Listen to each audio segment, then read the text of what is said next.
নিতু রুমে এলো। রুমে প্রবেশ করতেই বিছানার ওপরে রাখা উৎসের দেওয়া শাড়ির প্যাকেটটার দিকে চোখ গেল তার।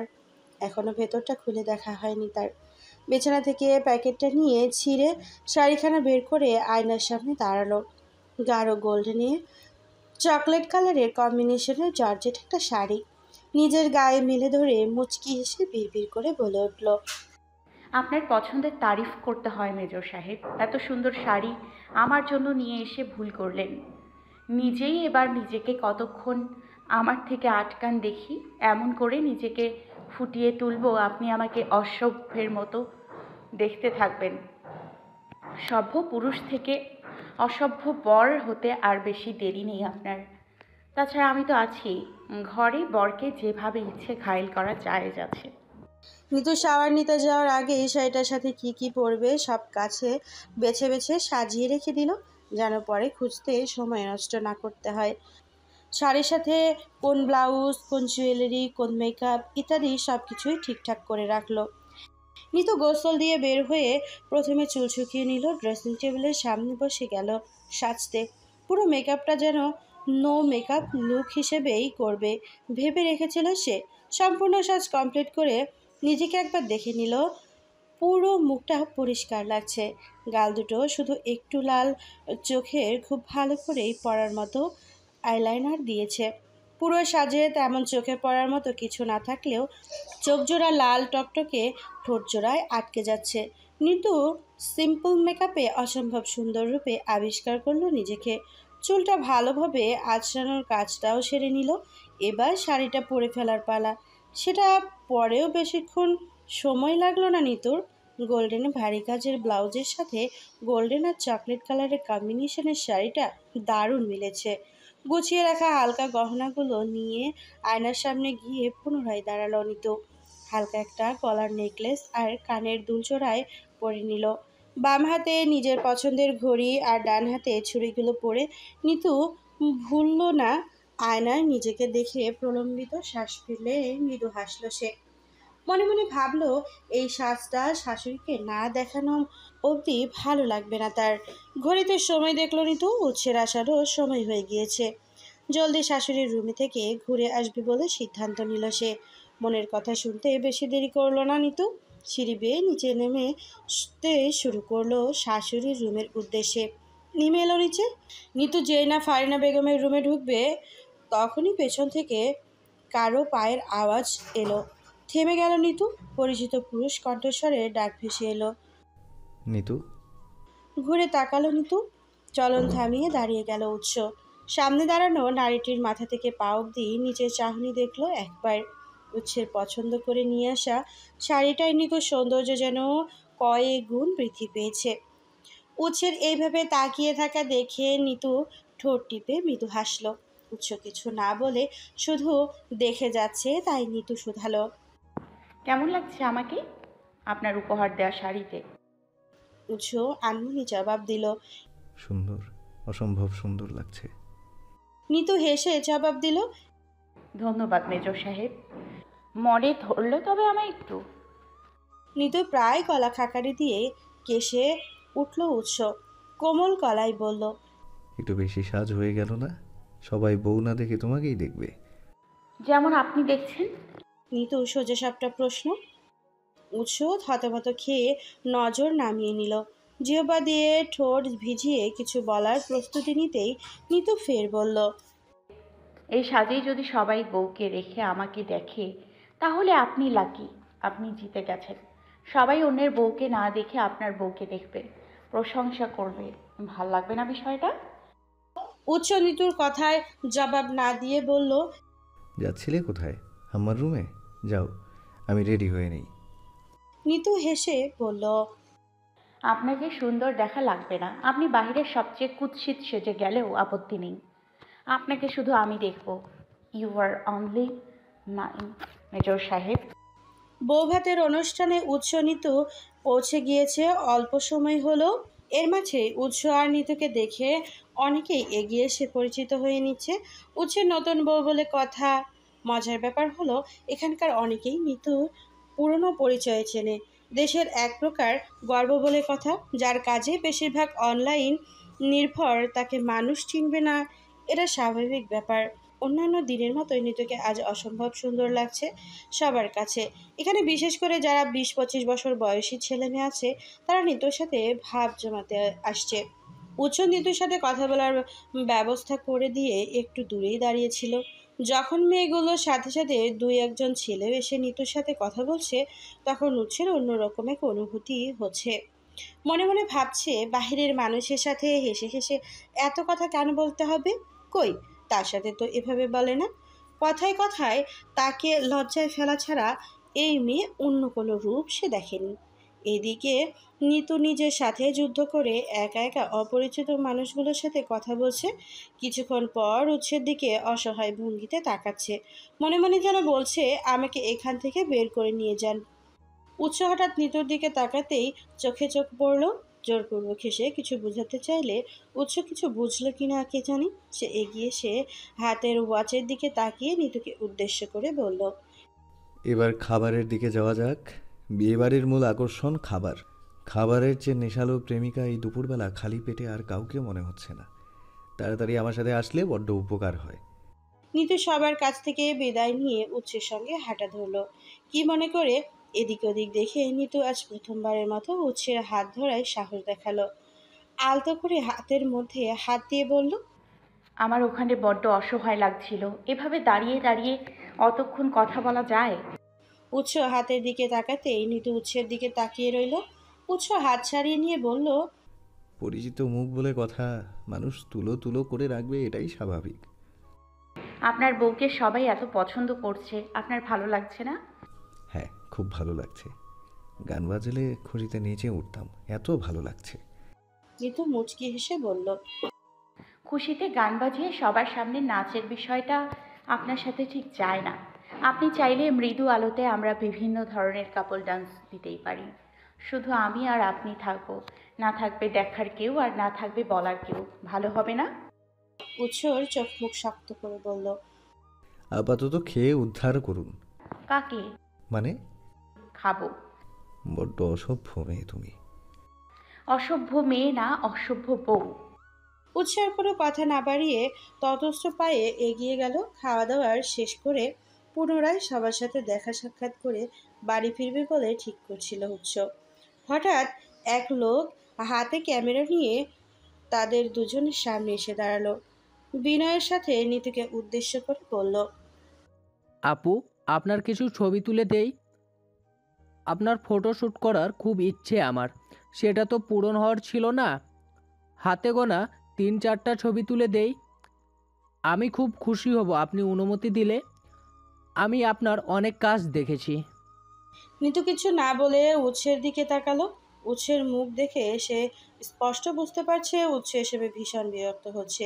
উৎসের দিকে তাকাতেই উৎস কোনো কথা না বলে পাশে সরে গিয়ে দাঁড়ালো। নিতুও ভেতরে অস্বস্তি নিয়ে কয়েকটা ছবি তুললো নিজের।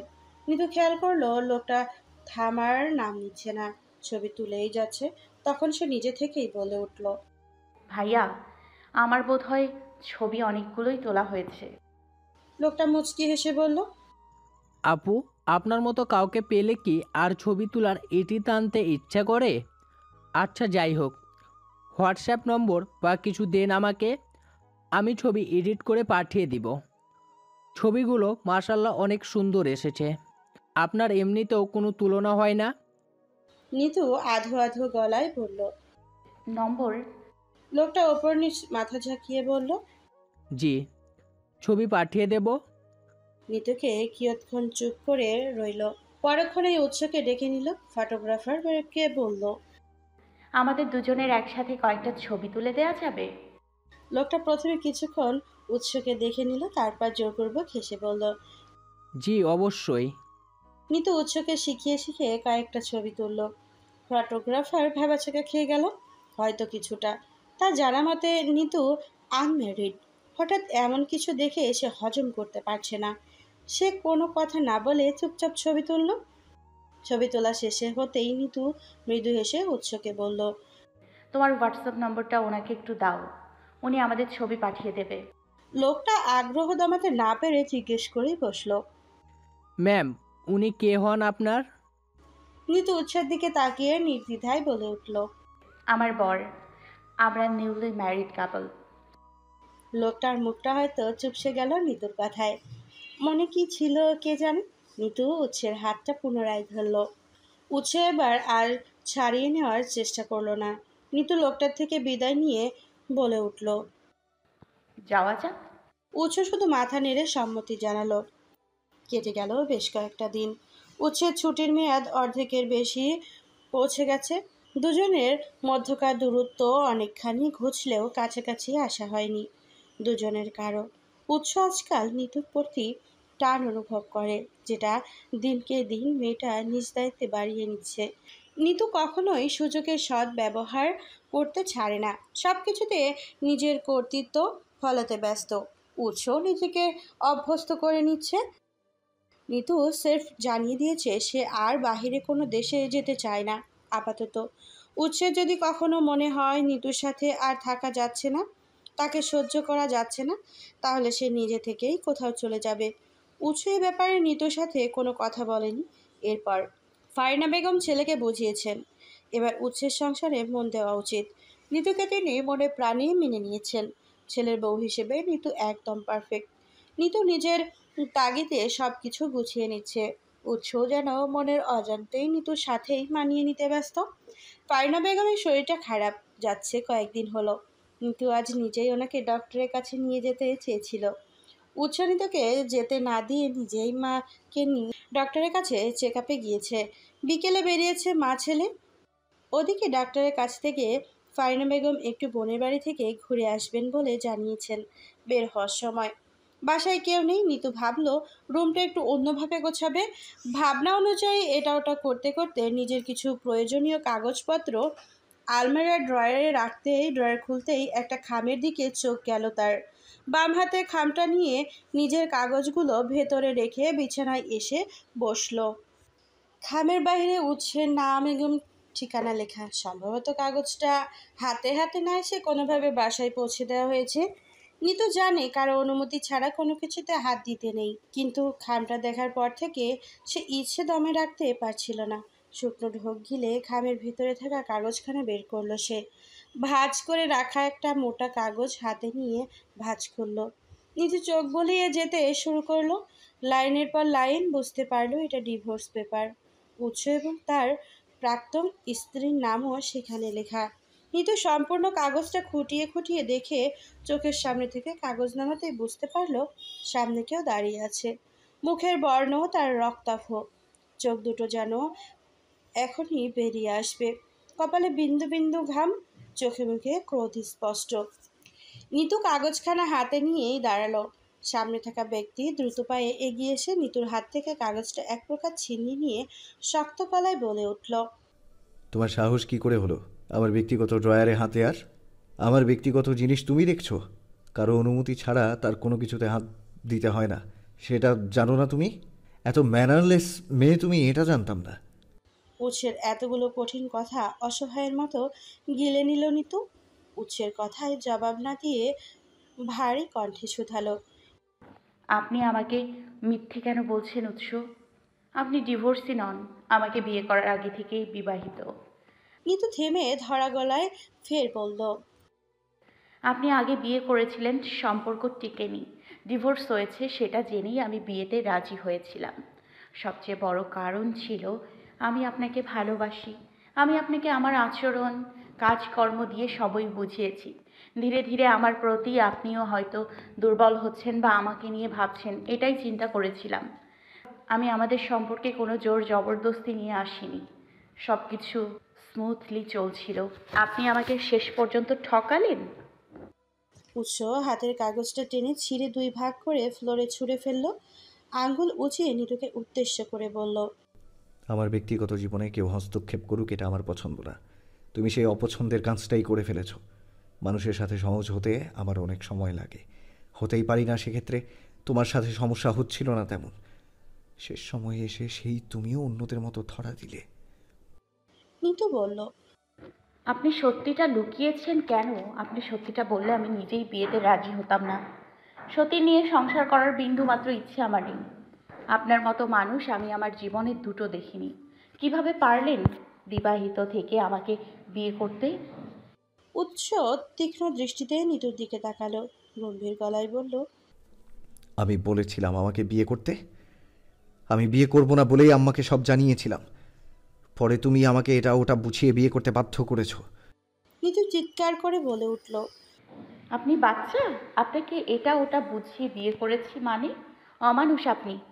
উৎস দরজার দিকে ফিরে গেল, নিতুর দিকে না ফিরেই বলল, কি বলেছিলে? সতীন নিয়ে সংসার করার ইচ্ছে তোমার নেই?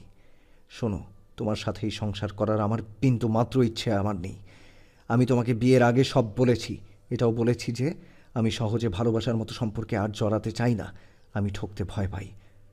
নিতু কান্না করে ফেলল, বারবার নাক টেনে বলল, ঠকিয়েছেন তো আপনি আমাকে। আপনি আমার ইমোশন নিয়ে খেলেছেন।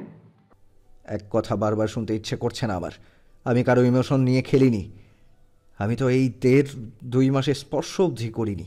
তুমি যেহেতু নিজের মুখে বলেই দিয়েছো সংসার করবে না, সুতরাং আগামীকাল তৈরি থেকেও আমি তোমাকে বাসায় রেখে আসবো। নিতুর হাতের উল্টো পাশ দিয়ে চোখ মুছে ভাঙা ভাঙা গলায় বলে উঠল, আমাকে নিয়ে আপনার ভাবতে হবে না। আমার চিন্তা আমি করে নিব। আপনি আপনার প্রথম বউকে নিয়েই ভাবেন। আমি কাকে নিয়ে ভাববো বা ভাববো না সেটা তোমার ভাবতে হবে না। তার মানে আপনি আমাকে পুরোপুরি ঠকিয়েছেন। তাকে নিয়েই যদি ভাববেন তাহলে বিয়ে করলেন কেন? নিতু, এসব নিয়ে কথা বলার আর কোনো ইচ্ছে আমার নেই। তুমি ভালোভাবেই জানো বিয়ে আমি শখে করিনি। নারী ঘটিত এসব বিপদে পড়ব না বলেই বিয়ে করতে চাইনি। আমার মা জোর করে আমার জীবনটা শেষ করে দিল। আমার বাড়ি আসাই ভুল হয়েছে। কিন্তু পুনরায় কেঁদে কেঁদে বলল, আপনি মিথ্যে বলেছেন। তোমার যদি সেটাই মনে হয় তাহলে তাই। এখানে মনে হওয়ার কি আছে? আমি তো নিজ চোখে দেখলাম। আপনি কি ভেবেছেন ঘরে একটা বউ রেখে বাইরে আর একটা বউয়ের সাথে ফষ্টি নষ্টি করবেন? একটা দিয়ে চলছিল না? চরিত্রহীন মানুষ। উৎস প্রচণ্ড রাগে নিতুর দিকে তেড়ে এলো। নিতুর গায়ে হাত তুলতে গিয়েও নিজেকে কোনোভাবে নিয়ন্ত্রণ করে নিয়ে চোখ বন্ধ করে কয়েকবার জোরে জোরে শ্বাস নিল। নিজেকে ধাতস্থ করায় বড্ড চেষ্টায় বারবার ব্যর্থ হওয়ার সম্ভাবনা দেখা দিচ্ছে। ঠোঁটজোড়া তীর তীর করে কাঁপছে, চোখের পাতা নড়ছে, বুক প্রচণ্ড বেগে ওঠানামা করছে। অতঃপর নিতুর দিকে এক দৃষ্টিতে তাকিয়ে বলে উঠল, আমার চরিত্র নিয়ে কথা বলার অধিকার আমি তোমাকে দেইনি। আমি আমার ব্যক্তিগত জিনিসপত্র ঘাঁটাঘাঁটির অধিকার তোমাকে দেইনি। সব সম্পর্কে একটা সীমাবদ্ধতা থাকা জরুরি। নিতু দাঁতে দাঁত চেপে উৎসের দিকে ঘৃণা ভরা নয়নে চেয়ে বলল, চরিত্রহীন পুরুষ মানুষ। উৎস এবার নিজেকে নিয়ন্ত্রণ করতে না পেরে হাতের ডান দিকে থাকা ফুলের টবখানা হাতে তুলে নিল। নিতুর দিকে তাকিয়ে সেটা মেঝেতে ছুঁড়ে ফেলে চোয়াল শক্ত করে, ইচ্ছে করছে এভাবে তুলে ছুঁড়ে ফেলি। অসহ্য লাগছে তোমার কথাবার্তা আর তোমাকে। উৎস আচমকা নিতুর থুতনি শক্ত হাতে চেপে ধরল, চোখে চোখ রেখে বলল, চরিত্র খারাপ হলে 2 মাস আস্ত থাকতে না। চিল শকুনের মতো খুবলে খুবলে খেতাম। বিয়ে ছাড়াই প্রতিদিন বিছানায় নিতাম। শরীরে দাগ ফেলতাম। পুরুষত্বের জোর দেখাতাম। খুব ভুল করলে উল্টাপাল্টা কথা বলে এর দাম তোমাকে দিতে হবে, দিতেই হবে। নিতু আর কোনো কথা বলার সুযোগ না দিয়ে রুম থেকে ততস্থ পায়ে বেরিয়ে গেল উৎস। নিতু উৎসের যাওয়ার দিকে কিছুক্ষণ চেয়ে থেকে বড় করে কাঁদতে কাঁদতে মেঝেতে বসে পড়ল, ধরা গলায় বলে উঠল, সব খারাপ কেন আমার সাথেই হয়? ফিরে তো এলেন, কিন্তু সেটা এভাবে আমাকে ঠকালেন আপনি। আমি আপনাকে কখনো ক্ষমা করব না, কখনো না। নিতু সারাদিন ফারিনা বেগমের সাথে ভালোভাবে কথা বলেনি। সে খেয়াল করছে সেই একটা মুহূর্তের জন্য তার পুরো মন বিষিয়ে গেছে উৎস আর তার মায়ের ওপর। দুজনেই তাকে মিথ্যে বলেছে। প্রথম স্ত্রীর সাথে বৈবাহিক সম্পর্কে থাকা সত্ত্বেও সেটা ডিভোর্স বলে নিতুকে বিয়ে করেছে। বিয়ের মতো একটা সম্পর্ককে নষ্ট করেছে তারা। বেশ কিছুটা সময় চুপচাপ মনোমালিন্যের সাথে গত হওয়ার পর ফারিনা বেগমের মনে হলো নিতুর কী হয়েছে সেটা এবার জানা প্রয়োজন। অন্য সময় কিছু হলে নিতু নিজেই সোজা ফারিনা বেগমের রুমে চলে যেত, বরং সব কথা ওনাকে বলতো। কিন্তু এবার নিতুর ব্যবহারে পরিবর্তন দেখে ফারিনা বেগম নিজেই গেলেন ছেলের রুমে। উৎস বাসায় নেই। নিতু একা একা জানালার পাশে বসে কারো সাথে ফোন আলাপে ব্যস্ত। ফারিনা বেগম দরজায় নক করতে নিতু ফোন রেখে পূর্বের মতোই বাইরে তাকিয়ে বসে রইল। ফারিনা বেগম পাশে এসে বসলেন। নিতুর মুখে যেন নিমেষেই আধার নামলো। গতকাল থেকে সবাইকে তার বিরক্ত হচ্ছে। কাউকে সহ্য হচ্ছে না, ব্যবহার খারাপ করতে আর চাইছে না, বিধায় চুপচাপ একা ঘরে সময় কাটাচ্ছে। ফারনু বেগম নিজেও আজ নিতুর সাথে কথা বলতে একটু ইতস্তত করছে, কেমন যেন দূরে দূরে লাগছে মেয়েটা।